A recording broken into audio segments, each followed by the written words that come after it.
माकन जी का विरोध किया एक तरह से और उनकी मीटिंग में ना आने का ये फैसला लिया, तो वो तो अनुशासन की परिधि में आता है। तो ये अपमान जो है ये खड़गे जी का नहीं है, ये मल्लिकार्जुन खड़गे का अपमान नहीं है, ना ये अजय माकन जी का अपमान है, ये तो कांग्रेस नेतृत्व को चुनौती है। और कोई भी पार्टी, मैं अमन जी साफ तौर से पूछना चाहता हूँ, या जो भी लोग बैठे हैं, क्या कोई पार्टी ऐसे चल सकती है कि कोई भी विधायक अपनी बात कह दे, दूसरा एमपी अपनी बात कह दे, तीसरा किसी की माने, चौथा किसी की माने? विधायकों को अपनी बात कहने का हक है, इसीलिए कांग्रेस और पार्टी के नेतृत्व ने ऑब्जर्वर भेजे थे, लेकिन विधायकों को उन ऑब्जर्वर से मिलने से रोक दिया गया। ये साजिश की बू आती है। वो कह रहे हैं कि आपके जो ऑब्जर्वर आए थे वो सचिन पायलट को मुख्यमंत्री बनाने आए थे, किसी एजेंडे के तहत आए थे। ये तो आरोप लगा रहे हैं जो विधायक हैं गहलोत गुट के, वो कह रहे हैं कि आपके ऑब्जर्वर आए थे पायलट को सीएम बनाने। नहीं अमन जी, ये विषय नहीं है कि वो पायलट को मुख्यमंत्री बनाने आए थे या पायलट मुख्यमंत्री बनते, ये विषय नहीं है। विषय ये है कि वो जो ऑब्जर्वर गए थे वो विधायकों की राय शुमारी के लिए गए थे और अकेले में बात करने के लिए उन्होंने इच्छा प्रकट की। वो कह रहे हैं मन बनाकर गए थे आपके ऑब्जर्वर में, फैसला ये नहीं होने जा रहा था। गहलोत जी के विधायक कह रहे हैं कि मीटिंग में ये फैसला होने ही नहीं, मेरी बात पूरी होने दे। सीएलपी की मीटिंग में ये फैसला नहीं होने जा रहा था कि चीफ मिनिस्टर कौन बनेगा। फैसला ये होने जा रहा था कि कांग्रेस नेतृत्व इसके लिए अधिकृत किया जाता है। तो अगर उन वहाँ के विधायकों ने ऑब्जर्वर से मिलना गवारा नहीं किया है और इसके पीछे कोई साजिश है, इसके पीछे कोई नेता है, तो मैं आपके चैनल से बता देना चाहता हूं कि कांग्रेस नेतृत्व नरेंद्र मोदी से नहीं झुका तो किसी राज्य के किसी नेता कौन है इसके पीछे, कौन हो सकता है, सवाल नहीं कौन हो सकता है। आप और ये आप क्यों हिचकिचा रहे हैं नाम लेने से? सुनिए, ये अशोक गहलोत है, ये कांग्रेस पार्टी का नहीं, मैं क्या कह रहा हूं, अशोक गहलोत जी हो या कोई भी हो, प्रश्न ये नहीं है। गहलोत समर्थक विधायक है और आप कौन व्यक्ति है, कौन है इसके पीछे?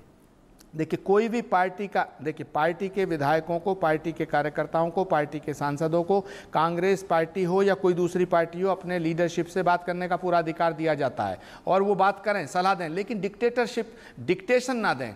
राजस्थान के कुछ लोगों ने तो ये ऐसा मैसेज देने की कोशिश की है जैसे वो कांग्रेस नेतृत्व को डराना चाहते हैं। तो कांग्रेस नेतृत्व जो लीडरशिप, एक चीज बताइए आचार्य जी, जो गौरव भाटिया ने भी सवाल पूछा, क्यों झुकेगी? जो गौरव जी ने सवाल पूछा, ये तो आपको भी पता है कि बिना अशोक गहलोत की मतलब उनकी सहमति के ये सब हो सकता है क्या? बिना अशोक गहलोत की सहमति के विधायक मिलने से मना कर सकते हैं क्या? बिना अशोक गहलोत की सहमति के ये बगावत कर सकते हैं क्या? नहीं हो सकता ना। और अजय माकन ने भी कहा अनुशासनहीनता है। तो अशोक गहलोत ने गेम क्यों किया? और क्या सचिन पायलट गद्दार हैं? मुझे इसका जवाब दीजिए, क्या सचिन पायलट को गद्दार कहना सही है? देखिए, फिर गौरव जी आ रहा हूं। देखिए अमन चोपड़ा जी, मैं आपको कहना चाहता हूं कि कोई भी नेता जो 3 बार चीफ मिनिस्टर रह चुका है वो कांग्रेस नेतृत्व के बहुत निकट होगा। लेकिन कांग्रेस नेतृत्व की, अगर मान लीजिएगा कांग्रेस लीडरशिप ये फैसला लेती है, यानी कि पार्टी की लीडरशिप अगर ये फैसला लेती है कि हमें इस राज्य का मुख्यमंत्री बदलना है, तो फिर उस फैसले का सम्मान होना चाहिए। ये पार्टी का एक डेकोरम है। ये पार्टी किसने नहीं किया सम्मान? आचार्य जी, नाम लेने में क्यों हिचकिचा रहे हैं आप? नहीं, अभी इस पर अशोक गहलोत जी ने नहीं किया या किसने नहीं किया, उन एमएलए को किसने मिसगाइड किया, इस पर ही तो कांग्रेस प्रेसिडेंट ने खड़गे जी से, अजय माकन जी से रिटर्न में रिपोर्ट मांगी है। आप यकीन करिए, उस रिपोर्ट के बाद जिसने भी इस साजिश में हिस्सा है, जो भी इस साजिश का हिस्सा है, उसके खिलाफ कार्रवाई होगी। कांग्रेस नेतृत्व किसी भी नेता के दबाव में आने वाला नहीं है। गौरव जी, ये तो फिर वही जो अभी जाखड़ जी ने कहा कि पंजाब के रास्ते पर है राजस्थान, एक और राज्य जो है आपकी नजर होगी, और कम से कम अभी ऑपरेशन लोटस को दोष नहीं दिया जाएगा। बाद में कल को आपकी सरकार बन गई राजस्थान में भी, तो फिर अब ये कोई कांग्रेस के नेता नहीं कह पाएगा ना कि ऑपरेशन लोटस का नतीजा है, क्योंकि पायलट जी पहले भी नाराज हुए थे, सचिन पायलट। गौरव भाटिया जी। अमन जी, जो आपने पूछा और इससे पहले हमारे मित्र सोहेल सेठ जी ने कहा, उन्होंने कहा देखिए सब दुखी हैं लेकिन भाजपा इससे खुश होगी। सह सम्मान में एक बात कहता हूं, जो अपने आप में मजबूत होता है ना, वो चाहता है कि उसका प्रतिद्वंदी भी मजबूत हो, काबिल हो, और उसके बाद जब वो जीत के आता है तो उसकी इज्जत होती है। और ये जरूरी है लोकतंत्र में कि विपक्ष भी मजबूत हो, लेकिन विपक्ष मजबूत हो ये पैदा करने की जिम्मेदारी हमारी नहीं है। कांग्रेस सत्ता में नहीं है और विपक्ष में रह के भी विफल हो गई है। और ये आचार्य जी जो आज इतना हंस रहे हैं ना, तो मुझे याद आता है वो गाना, तुम इतना जो मुस्कुरा रहे हो, क्या गम है जिसको छुपा रहे हो। गम है उनको, और गम क्यों है मैं बताता हूं। देखिए, आप विरोधाभास देखिए इनकी बात में। कह रहे थे कल परसों तक सारे प्रवक्ता आके, इतना आंतरिक लोकतंत्र है कांग्रेस पार्टी में, कहीं किसी पार्टी में नहीं होगा। जब 90 विधायक कह रहे हैं कि उनको कौन मुख्यमंत्री चाहिए और संवैधानिक दृष्टि से भी एमएलए तय करते हैं, तो फिर आंतरिक लोकतंत्र का क्या हुआ? जला दिया गया उसे। ऊपर से फैसला आएगा, उसे थोप दिया जाएगा। जो कल तक आंतरिक लोकतंत्र की दुहाई दे रहे थे, आज कह रहे हैं 90 अगर विधायक कह भी रहे हैं तो क्या हुआ? ऊपर से जो फरमान आया है उसका पालन होगा। दूसरी बात, मैं केवल ये कहूंगा, सचिन पायलट जी ने एक बहुत महत्वपूर्ण टिप्पणी करी है, किसी चैनल ने अभी तक उसको उठाया नहीं। उन्होंने भी धमकी दी है, उन्होंने कह दिया है मैं भी देख रहा हूं आला कमान क्या फैसला लेता है, उसके बाद मैं तय करूंगा आगे क्या करना है। ये क्या दिखाता है? 10-20 ये सेकंड दिखाता है कि अशोक गहलोत और सचिन पायलट आपस में ही लड़ेंगे और किसी की आवश्यकता नहीं है।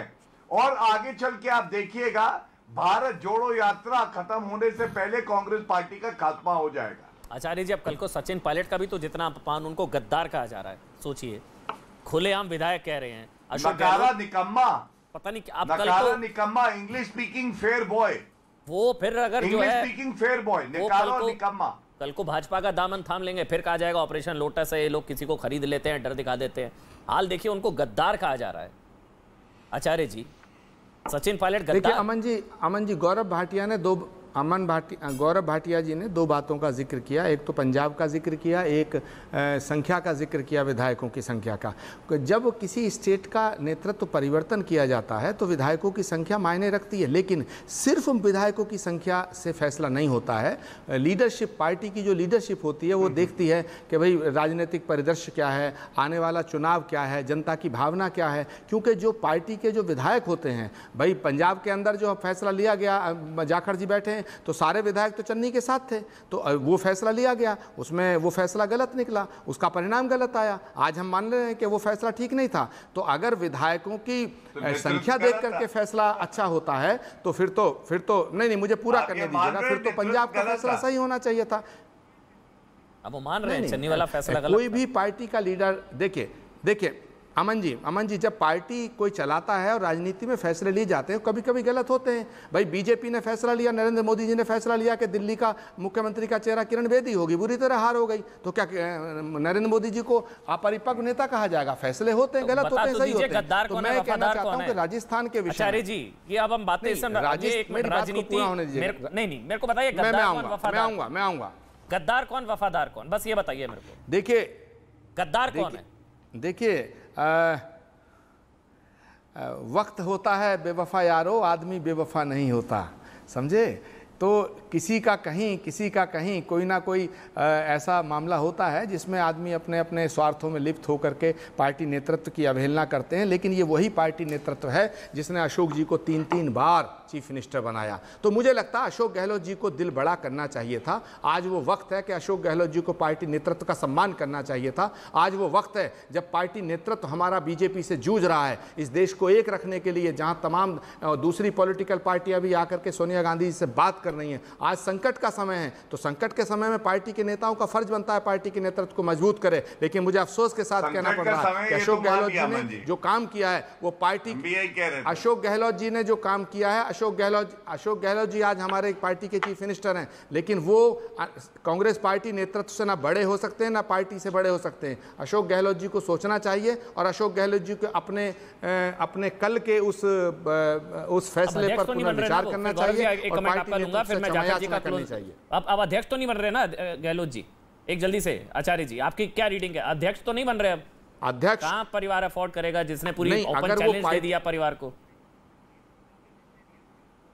अध्यक्ष बनने 30 सितंबर से पहले जो नॉमिनेशन की लास्ट डेट है, उससे पहले अगर अशोक गहलोत जी पार्टी में रहते हैं और पार्टी का नॉमिनेशन करते हैं तो अध्यक्ष पार्टी में रहते हैं, मतलब डेलीगेट्स के वोट की जरूरत है। पार्टी में रहते हैं मतलब बहुत बड़ी बात है। पार्टी में रहते हैं मतलब वो मतलब तो वक्त बताएगा। नहीं, मतलब आचार्य जी पार्टी में रहते हैं क्या, ये भी आप खबर देने कुछ वो भी ऑप्शन है क्या? पार्टी छोड़नी पड़ सकती है, पार्टी से निकाला जा सकता है, अनुशासनहीनता की कार्रवाई की जा सकती है, पार्टी में रहते हैं मतलब?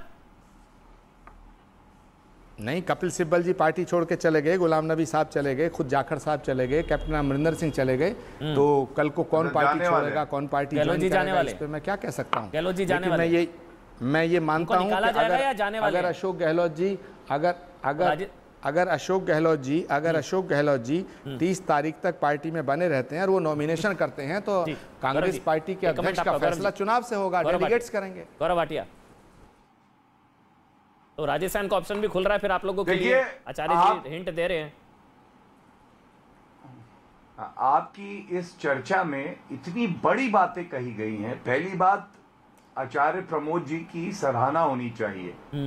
बड़ा दिल दिखाते हुए उन्होंने अपनी अध्यक्षा सोनिया गांधी जी को गलत बताया। मैंने ये जज्बा, ये साहस आज तक किसी कांग्रेस प्रवक्ता में नहीं देखा। उन्होंने कहा पंजाब में सोनिया गांधी गलत थी जब वो चन्नी को लाए, और चन्नी जी छन के अब बाहर चले गए भारत से। दूसरी बात उन्होंने बड़ी क्या कही, उन्होंने कहा अशोक गहलोत पार्टी में रहेंगे भी कि नहीं अभी ये भी नहीं पता है। और तभी मैं कह रहा हूं जब 80-82 एमएलए रिजाइन कर चुके हैं तो स्पीकर सीपी जोशी की तो ये जिम्मेदारी है जनता को बताएं कि वो इस्तीफे स्वीकार हुए या नहीं, क्योंकि ये सरकार अल्पमत में है। जाखड़ जी एक कमेंट आपका, फिर अध्यक्ष कौन बनेगा? एक कमेंट आपका, मुझे वाइंड अप करना, एक मिनट। सुनील जाखड़ का एक कमेंट। जाखड़ जी फिर अध्यक्ष कौन बनेगा फिर? नहीं बन जाएगा कोई ना कोई। देखिए नाम बहुत सारे चल रहे हैं, मुकुल वासनिक जी बन जाएंगे, शैलजा जी बन जाएंगी, कमलनाथ जी को बुलाया, मेरे ख्याल कमलनाथ जी के साथ भी यही होगा, जो क्योंकि वो वहाँ पे उनका जो 36 का आंकड़ा आजकल तो शायद वहाँ पे आपस में ट्रूस है दिग्विजय सिंह जी की और कमलनाथ जी की। शुक्रिया सर, शुक्रिया। 100 बात की एक बात किशोर के साथ।